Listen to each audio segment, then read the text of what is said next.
Deadly Obsession. Chapter 1. The First Letter. The sun was setting over the city, casting long shadows across the narrow streets.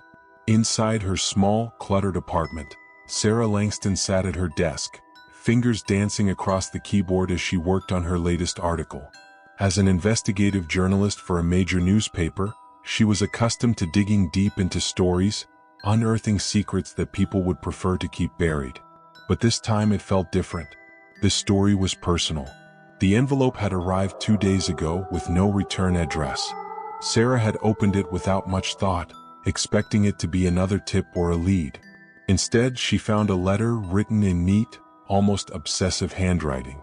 The letter's content had sent a chill down her spine. "I know what you did, Sarah. You thought no one would ever find out, but I did. I've been watching you for a long time. I know your secrets, your fears, and your dreams. Soon everyone else will too. Keep digging, Sarah, and see what you unearth." Sarah had read the letter over and over, trying to make sense of it. Who could have sent it? She had written about countless powerful people, any of whom might want revenge. But this felt more intimate, more personal. It felt like the person who wrote this knew her, really knew her. And that terrified her. She had shown the letter to her editor, Tom, who had dismissed it as the work of a crank. "We get these all the time, Sarah. Don't let it get to you," he had said with a reassuring smile. But Sarah couldn't shake the feeling that this was different. There was something about the way the letter was written, the way it seemed to see right through her, that she couldn't ignore.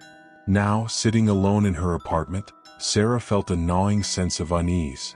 She pushed back from her desk and walked to the window, peering out into the street below. Everything looked normal, but that didn't ease her anxiety. She had the distinct feeling that she was being watched. Suddenly, her phone buzzed, snapping her out of her thoughts. She walked back to the desk and picked it up. It was a text message from an unknown number. "Enjoying the sunset? It's beautiful from where I'm standing." Her blood ran cold. Sarah spun around, heart pounding, and scanned the room, then the street below again. No one was there, just the ordinary hum of city life. But someone was out there watching her. She knew it now. Sarah's hands trembled as she typed a reply. "Who are you?" The response came almost immediately. "I'm your biggest fan." That night, Sarah barely slept.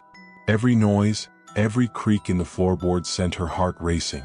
The next morning, she decided it was time to take the letter to the police.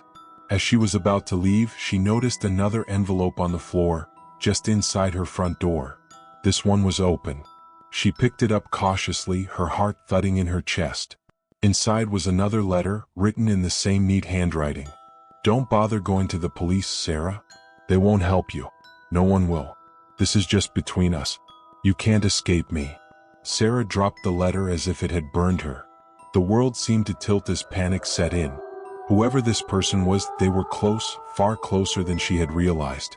She was trapped and she knew it. Chapter 2. The Stalker. The next day, Sarah decided to take a different route to work. Her usual routine had become too predictable, and she couldn't shake the feeling that she was being followed. Every shadow, every passerby seemed like a potential threat. She kept her head down, eyes darting nervously as she navigated the crowded streets. At the office, she tried to focus on her work, but the ominous letters occupied her thoughts. Her editor, Tom, noticed her distraction. "You all right, Sarah? You seem a bit off," he asked, his voice tinged with concern. She hesitated, debating whether to confide in him about the latest letter. But she knew what he would say, another brush off, another reassurance that it was nothing to worry about. Instead, she forced a smile and shook her head. "Just a lot on my mind, that's all." Tom didn't press her, but his eyes lingered on her for a moment longer before he turned back to his own work. As the day dragged on, Sarah's anxiety grew. Every time her phone buzzed, she jumped, half expecting another text from the mysterious stalker. By the time she left the office, her nerves were frayed. She decided to stop by a cafe on the way home, hoping a change of scenery might calm her down. The cafe was warm and inviting, a stark contrast to the cold dread that had settled in her chest. She ordered a coffee and found a quiet corner to sit in. As she sipped her drink, she took out her phone and scrolled through her messages, her finger hovering over the unknown number. What did this person want from her? Why had they targeted her? Lost in thought, she didn't notice the man who had entered the cafe until he was standing right in front of her table. He was tall, with dark hair and an unsettling smile that didn't quite reach his eyes. "Sarah Langston?" he asked, his voice smooth but with an edge that set her on alert. She looked up, startled. "Yes? Can I help you?" The man's smile widened. "I'm a big fan of your work. I've read all your articles. You have a real talent for getting to the truth." Sarah forced a polite smile, though her heart was racing. "Thank you. I appreciate that."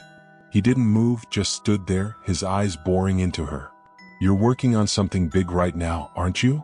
I can always tell when you're on the trail of a big story." The way he said it, the way he seemed to know more about her than he should, sent a shiver down her spine. "I'm sorry, but do I know you?" The man chuckled, a sound that made her skin crawl. "No, but I know you, Sarah. Better than you think." Before she could respond, he turned and walked out of the cafe, leaving her sitting there with her heart pounding in her chest. She watched him disappear into the street, a sense of dread washing over her. This was more than just a random encounter. There was something about him, something that felt wrong. Sarah gathered her things and left the cafe in a hurry, constantly glancing over her shoulder as she made her way home. She didn't see the man again, but the encounter had rattled her.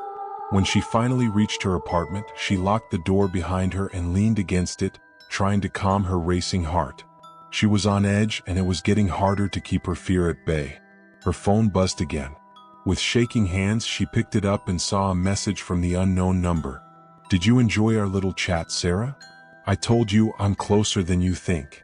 Sarah's breath caught in her throat. The man in the cafe, it had to be him. He was the one who had been sending the letters, the one who had been watching her. Her mind raced, trying to think of what to do. She couldn't go to the police. He had warned her against that. And who would believe her anyway? She was just a journalist chasing shadows. But this was no longer about a story. This was about her life, and she was running out of time. Chapter 3. The breaking point. The days that followed were a blur of anxiety and paranoia. Sarah had taken to locking herself in her apartment, only leaving for work and returning immediately afterward. The once bustling life she led had been reduced to a series of careful, calculated movements. Every stranger was a threat, every shadow a potential danger. The letters continued to arrive, each more menacing than the last. They described her daily activities in chilling detail, what she wore, where she went, even who she spoke to. Her stalker was always one step ahead, always watching. She felt trapped, like a mouse caught in a maze with no way out. At night, the fear was the worst. Every creak of the floor, every rustle of leaves outside her window, set her heart racing. Sleep was a distant memory, her nights filled with the same nightmare of being chased by a faceless figure, unable to escape. One evening, after another restless day at work, Sarah returned to her apartment to find the door slightly ajar. She froze, dread washing over her. She knew she had locked it when she left. Her first instinct was to turn and run, but she forced herself to step inside, heart pounding in her chest. The apartment was dark, the only light coming from the street lamps outside. She reached for the light switch, her hand trembling. As the lights flickered on, she gasped in horror. Her apartment had been ransacked. Papers were strewn across the floor, drawers had been pulled out, and her personal belongings were scattered everywhere. But it wasn't the mess that terrified her, it was what was written on the wall. In bold, red letters, smeared like blood, were the words, "You can't hide from me, Sarah." She backed away, her mind racing. He had been here, in her home, rifling through her things, violating her personal space. The thought made her sick. She stumbled backward, knocking over a lamp in her panic. The crash echoed through the apartment, but she barely noticed. She had to get out. No. Sarah bolted for the door, her breath coming in short, panicked gasps. She ran down the stairs and out into the street, not caring where she was going, just needing to get as far away as possible. The city lights blurred as she ran, her fear driving her forward. She finally stopped in a small park several blocks away, her legs giving out as she collapsed onto a bench. She was shaking, her mind racing with fear and confusion. She knew she couldn't go back to her apartment, not after what she had seen. But where could she go? Who could she turn to? As she sat there trying to catch her breath, her phone buzzed. She didn't want to look, didn't want to see what new horror awaited her, but she knew she had no choice. With trembling hands, she unlocked her phone and saw a new message from the unknown number. "Did you enjoy my little surprise? You're mine, Sarah. You always have been." She stared at the message, her vision blurring with tears. The walls were closing in on her, and she didn't know how much more she could take. She was losing herself, losing control. The person behind this, whoever they were, had stripped away everything that made her feel safe. Sarah knew she had to do something, anything to take back control. She couldn't let this person win. But how could she fight back against someone who knew her every move, someone who seemed to be one step ahead of her at every turn? Her thoughts were interrupted by a voice. "Sarah?" She looked up to see a man standing in front of her. He was tall, with a kind face and concerned eyes. She recognized him immediately, Detective Mark Stevens, a friend of a friend she had met at a party months ago. They had exchanged pleasantries, nothing more. But now, seeing him was like a lifeline in a sea of despair. "Detective Stevens," she breathed, her voice shaking. "What are you doing here?" He frowned, his eyes narrowing with concern. "I was just passing by and saw you sitting here. You look like you've seen a ghost. Are you okay?" For a moment, Sarah hesitated, unsure whether to trust him. But then the floodgates opened and she poured out the entire story, the letters, the texts, the break-in, everything. Mark listened in silence, his expression growing more serious with every word. When she finished, he sighed, running a hand through his hair. "This is serious, Sarah. You should have come to the police sooner." "I didn't think they could help," she whispered. "He told me not to." Mark's face hardened. "He's trying to isolate you, make you feel powerless. But you're not alone in this. I'm going to help you, Sarah. We'll find out who's doing this and make sure they can't hurt you." For the first time in days, Sarah felt a glimmer of hope. Maybe she wasn't as alone as she had thought. Maybe, just maybe, there was a way out of this nightmare. But as Mark escorted her to his car, a thought nagged at the back of her mind. How had he found her in the park? She shook the thought away, too exhausted to dwell on it. Right now, she needed help and Mark was offering it. She had no choice but to trust him. But trust, she knew, was a dangerous thing. Chapter 4. The Trap. Sarah sat in the passenger seat of Detective Mark Stevens' car, her mind racing. They had driven in silence for several minutes, the city lights flashing by as they made their way through the maze of streets. She couldn't shake the unease that had settled in her gut. Something about this situation didn't feel right, but she couldn't put her finger on it. Mark finally broke the silence. "We're going to get you somewhere safe, Sarah. Somewhere he can't find you." She nodded, trying to focus on the sense of security his words offered. But as they drove further into the night, a new thought began to gnaw at her. If Mark could find her in the park, what if the stalker could too? What if this was all part of the plan? "Where are we going?" she asked, trying to keep her voice steady. Mark glanced over at her, his expression unreadable.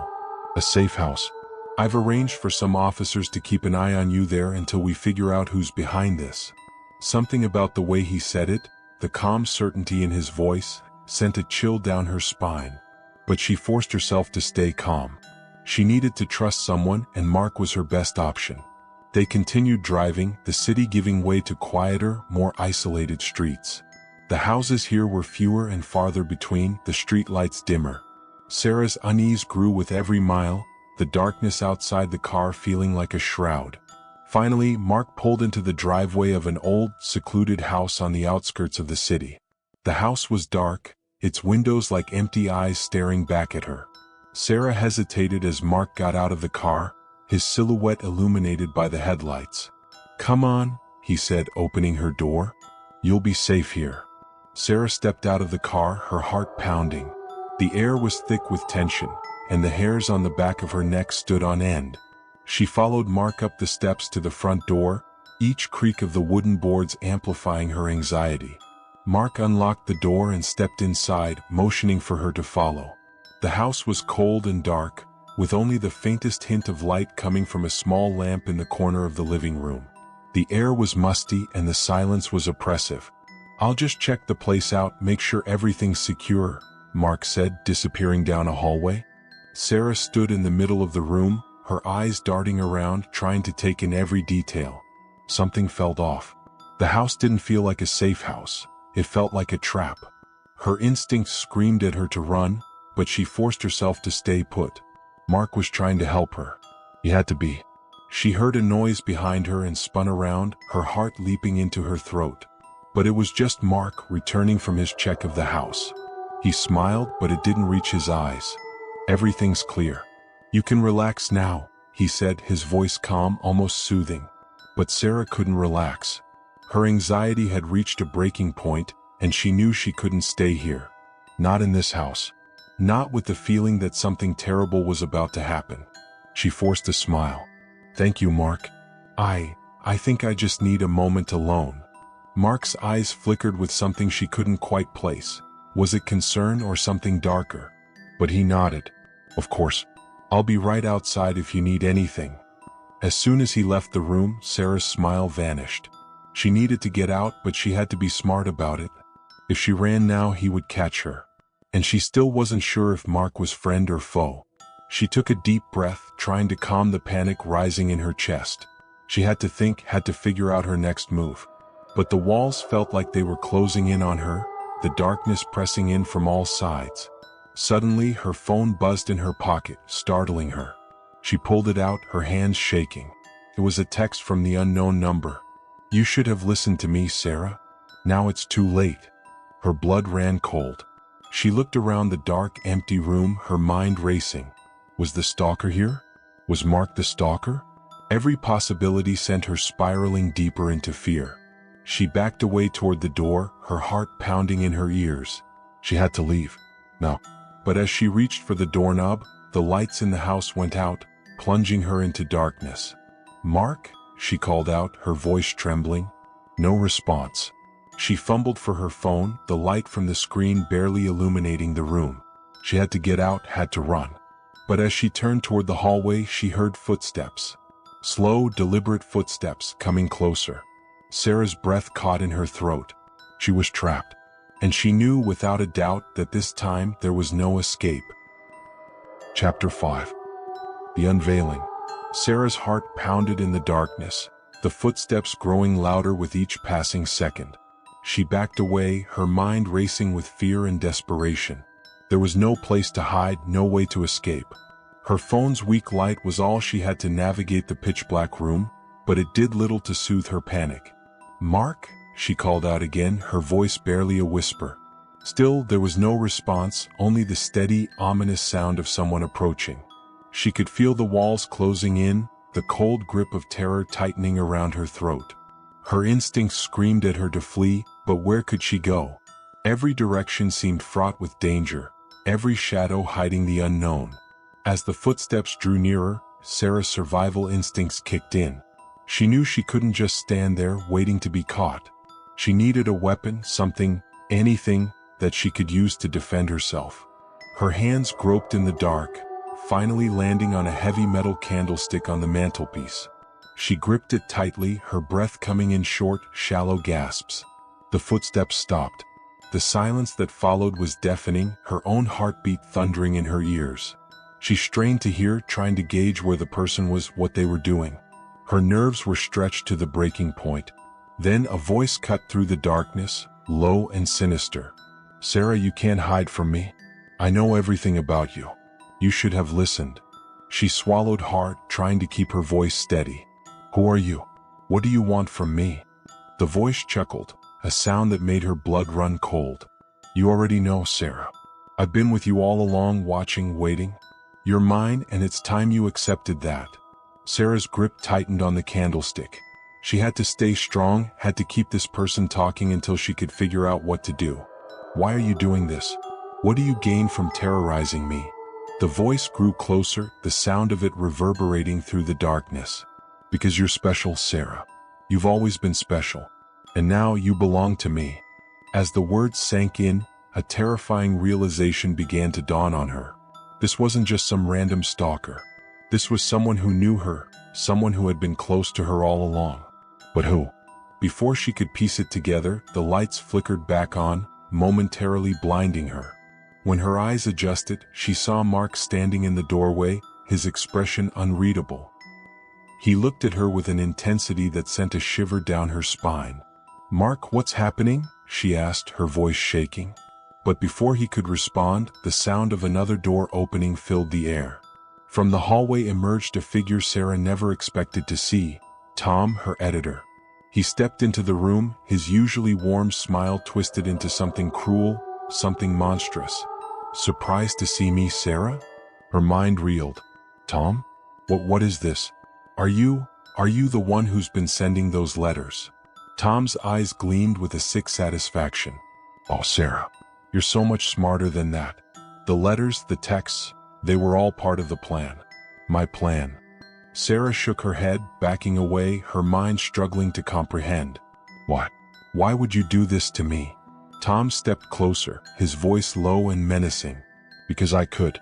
Because I needed to show you, to make you understand that you're not as invincible as you think. You dig into other people's lives, uncovering their secrets, but you never stop to think that someone might be doing the same to you." The truth hit Sarah like a freight train. Tom had been orchestrating everything, manipulating her every move, all while pretending to be a trusted friend and mentor. She felt sick to her stomach, the betrayal cutting deep. "And Mark?" she asked, her voice barely a whisper. Tom smirked. "Mark's been helping me, of course. Couldn't have done it without him. He's been keeping an eye on you, making sure you were exactly where we needed you to be." Sarah's legs felt like they would give out beneath her. The two people she had trusted most had been the ones behind her torment all along. She was trapped with no one to turn to. But then she remembered the candlestick in her hand. She gripped it tighter, summoning what little strength she had left. She might be outnumbered, but she wasn't going down without a fight. Tom noticed the shift in her stance, his eyes narrowing. "Don't even think about it, Sarah. You can't win." But Sarah wasn't listening anymore. Every fiber of her being was focused on survival. With a burst of adrenaline, she lunged forward, swinging the candlestick at Tom with all her might. He moved to block her, but she was faster. The candlestick connected with the side of his head with a sickening thud, sending him crashing to the floor. Mark reacted instantly, charging at her, but Sarah was ready. She dodged to the side, bringing the candlestick down on his shoulder. He grunted in pain, but he didn't fall. Before he could recover, Sarah turned and ran for the door. She didn't look back, didn't stop to see if they were following. She just ran, the cold night air hitting her like a shock as she burst out of the house and into the night. Her only thought was escape. Chapter 6.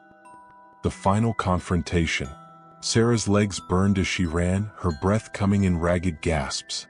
She didn't know where she was going, only that she needed to get away, to put as much distance between herself and that house as possible. The night was dark and disorienting, the trees looming like shadowy figures as she tore through the underbrush, branches scratching at her skin. Behind her, she could hear the sound of footsteps, the men who had betrayed her chasing her through the woods. Fear propelled her forward, but so did something else, a fierce determination not to let them win. She had come too far, endured too much to be defeated now. The forest seemed to close in around her, the darkness thick and suffocating. She stumbled over roots and rocks, her pulse pounding in her ears. But she couldn't stop, couldn't let them catch her. Suddenly, the ground gave way beneath her feet. She tumbled down a steep embankment, rolling and sliding until she hit the bottom with a painful thud. She lay there for a moment, dazed and disoriented, her body aching from the fall. But she couldn't stay there. She had to keep moving. Pushing herself up, she looked around, trying to get her bearings. She was in a clearing, surrounded by trees that seemed to stretch endlessly in every direction. In the distance, she could see the faint glow of lights, a road maybe, or a house. Safety. She stumbled forward, every step a struggle, but the thought of escape kept her going. The lights drew nearer, giving her a glimmer of hope. But just as she thought she might make it, a figure stepped out from the shadows. It was Mark. He looked different now, his face twisted with anger and something else, determination. "You've caused enough trouble, Sarah. It's over." Sarah's heart sank. She had nowhere to go, nowhere to hide. But she refused to give in to the fear that threatened to consume her. She had fought too hard to give up now. Mark stepped closer, his eyes locked on her. You should have just accepted your fate, Sarah. You could have had everything, but you had to keep pushing, keep digging.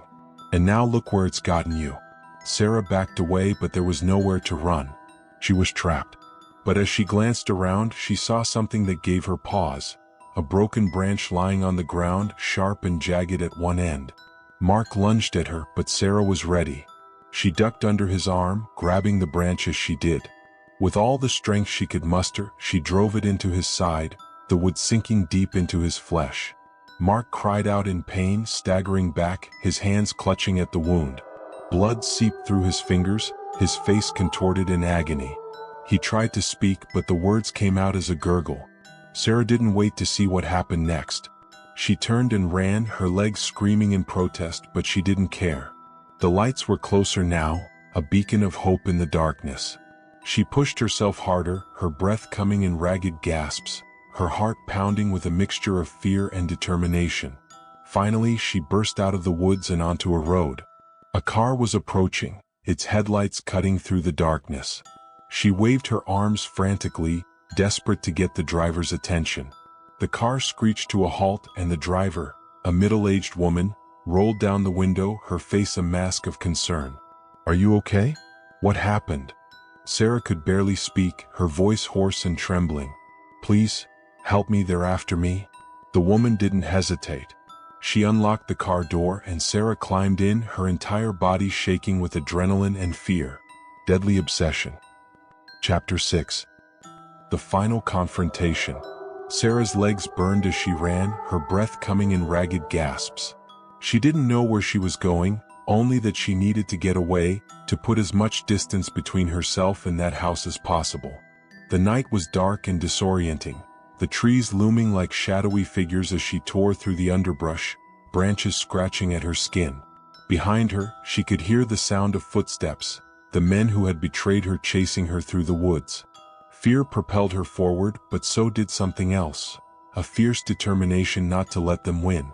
She had come too far, endured too much to be defeated now. The forest seemed to close in around her, the darkness thick and suffocating. She stumbled over roots and rocks, her pulse pounding in her ears. But she couldn't stop, couldn't let them catch her.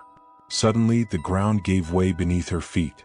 She tumbled down a steep embankment, rolling and sliding until she hit the bottom with a painful thud. She lay there for a moment, dazed and disoriented, her body aching from the fall. But she couldn't stay there. She had to keep moving. Pushing herself up, she looked around, trying to get her bearings. She was in a clearing, surrounded by trees that seemed to stretch endlessly in every direction. In the distance, she could see the faint glow of lights, a road maybe, or a house. Safety.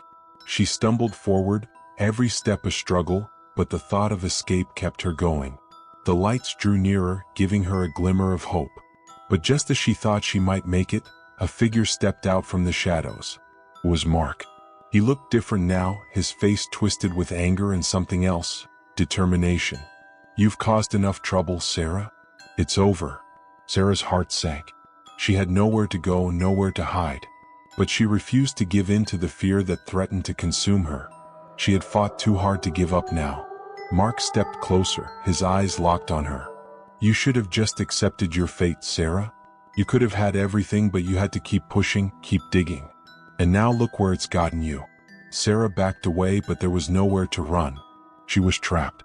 But as she glanced around, she saw something that gave her pause. A broken branch lying on the ground, sharp and jagged at one end. Mark lunged at her, but Sarah was ready. She ducked under his arm, grabbing the branch as she did. With all the strength she could muster, she drove it into his side, the wood sinking deep into his flesh. Mark cried out in pain, staggering back, his hands clutching at the wound. Blood seeped through his fingers, his face contorted in agony. He tried to speak, but the words came out as a gurgle. Sarah didn't wait to see what happened next. She turned and ran, her legs screaming in protest, but she didn't care. The lights were closer now, a beacon of hope in the darkness. She pushed herself harder, her breath coming in ragged gasps, her heart pounding with a mixture of fear and determination. Finally, she burst out of the woods and onto a road. A car was approaching, its headlights cutting through the darkness. She waved her arms frantically, desperate to get the driver's attention. The car screeched to a halt and the driver, a middle-aged woman, rolled down the window, her face a mask of concern. "Are you okay? What happened?" Sarah could barely speak, her voice hoarse and trembling. "Please, help me, they're after me." The woman didn't hesitate. She unlocked the car door and Sarah climbed in, her entire body shaking with adrenaline and fear. As they drove away, Sarah glanced back at the woods, half expecting to see Mark or Tom emerging from the shadows. But there was nothing, just the dark, silent trees. The nightmare wasn't over, but she had made it through the worst of it. For now she was safe. But she knew that she could never truly escape the memory of what had happened, the terror that had been inflicted on her. She had survived, but at a cost. And she knew that the scars, both physical and emotional, would stay with her for the rest of her life.